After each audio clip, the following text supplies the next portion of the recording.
Hello, so this is my Unit 6 TED Talk, and I'm still a little sick, so I may be sounding a little weird, but I'm going to be talking today about freedom of speech.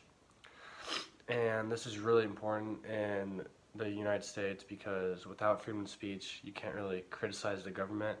And with all the controversy we have today with Trump, like not controversy, but a lot of people don't like him, I think it's good that we have that, or else it would be a tyranny and the government could just kill off the people who don't like the government, kind of what like all the tyrants did back in the day.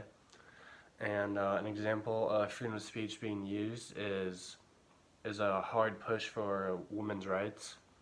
There's been a lot of protests about women's rights and saying they deserve equal pay, which I agree with. And if there wasn't freedom of speech, this would not be allowed. No protest would be allowed.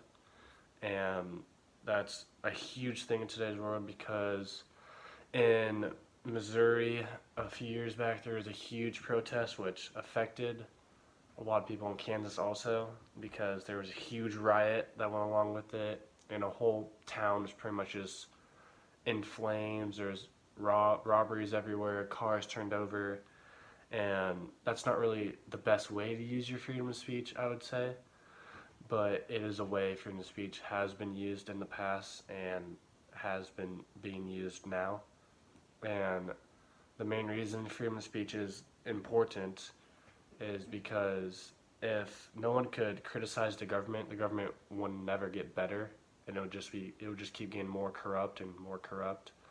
So I think this is a huge implement that our founders created, and it's a huge difference whether we have it or not. And I just think it's a big deal because without it, a lot of things would not be equal, like racism probably. That's a huge freedom of speech thing that happened about, I don't know, when Martin Luther King was alive, about 60 years ago ish, when he was alive in the 60s.